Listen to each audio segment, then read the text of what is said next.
I want you to look at something right now. Think of some major goal you want, or maybe it's one you're already working on, and you have experienced a lot of setbacks, a lot of defeats.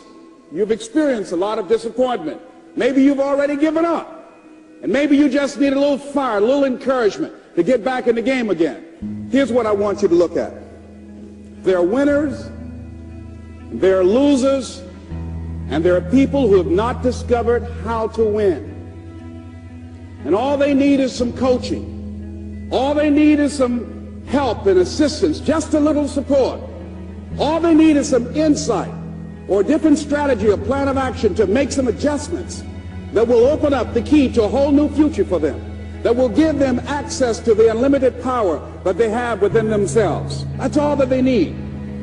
So what I want you to do is think about something you want for you, that's real for you, that's important for you, that will give your life some special meaning and power. And I don't even want you to say, I can do that. I don't want you to assume that. See, 5 years ago when I started out in this area, I would not have been able to make the mental leap that I would be up to where I am right now. I don't want you to begin to just psych yourself out. No. I want you to be able to say something to yourself that will enable you to maintain a level of integrity with yourself.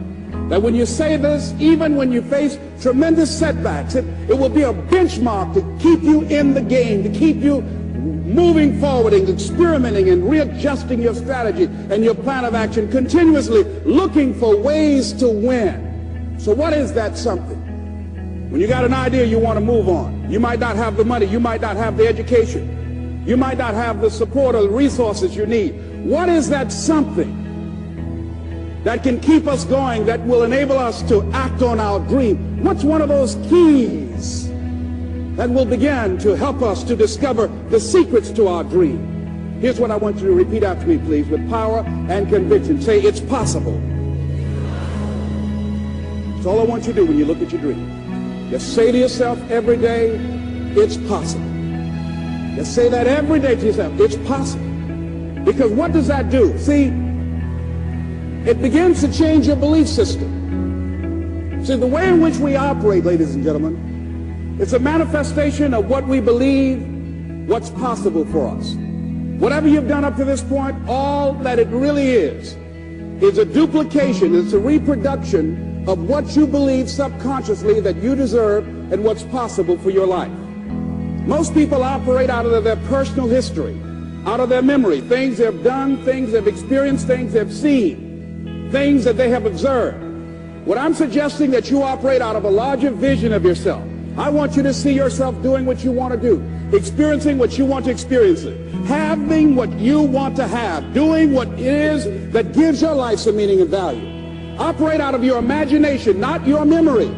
Because whenever you look at where you want to go, I'm wanting to warn you, you will have some conversation back here after you go through the data that you've experienced in life saying you can't do it. And so what you want to begin to do is ignore that inner conversation. Well, most people, ladies and gentlemen, when something happens to them, what they do is they begin to believe that that's the way it is. That's the way it's always been. And they can't see the possibility of it being any different. Example.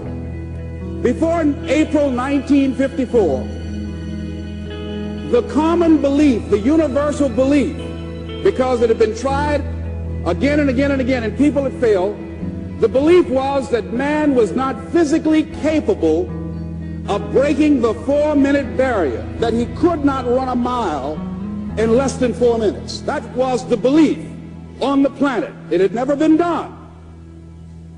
But here's what happened, ladies and gentlemen. Roger Bannister came along, and he broke the 4-minute barrier. Now, here's what's significant about that. Since that time, up to this day, over 20,000 people have done it, including high school kids. What changed? 20,000 people. What changed? Here's what happened when they got on the track. They knew it had been done. And because they knew it had been done, there was a new belief about this barrier, about this goal that was unreachable. And those 20,000 people got in a race believing, knowing in their heart that someone had done it, that it's possible, that they could do it. And I'm saying that if you know anybody that had some goal, some dream, something they wanted to do, and they did it, then I'm saying that you know in your heart that if someone has done it, then you can do it. It's possible. And that if someone can make their dream become a reality, that it's possible that you can make your dream become reality. And so as you begin to look at where you want to go, beginning to embrace that, it's possible. I'm blessed and highly favored. I've got a lot going for me. I got some good stuff in me. And it's possible that I can bring my greatness out here in the universe. That I can do what I want to do. It's possible I can write my own book. I can have my own business. I can take the trip and travel around the world. It's possible. I can bounce back from adversity and reinvent my life. It's possible. Regardless of where I am, that things can get better for me. It's possible. I'm thinking about two men right here in Chicago who were fairly successful, similar background, educated. They worked for a corporation for many years, and they were among many people that were laid off. Two guys who were very good friends. One went out looking for a job for several weeks along with the other one, and they faced disappointment and rejection again and again and again. They couldn't find any work, which is the story of many people across this country. One guy stopped. He became discouraged. He stopped going.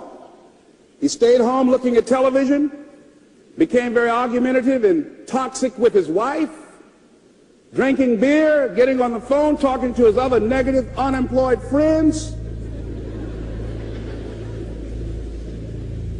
And he just gave up. The other guy kept looking for a job everywhere he could go. Every time he could get an opportunity, kept asking people, networking, checking the newspapers every day. Kept going everywhere he could, trying to find a job. You have too much education. You're overqualified. You won't be here long enough. He kept going. He kept going. He went to a place and said, look here, I tell you what, if you can't hire me, and I know you can use my talents, abilities, and skills, I don't want to sit home and do nothing. Just let me do some volunteer work. You don't have to give me anything, all right? I just want to work. I want to be busy.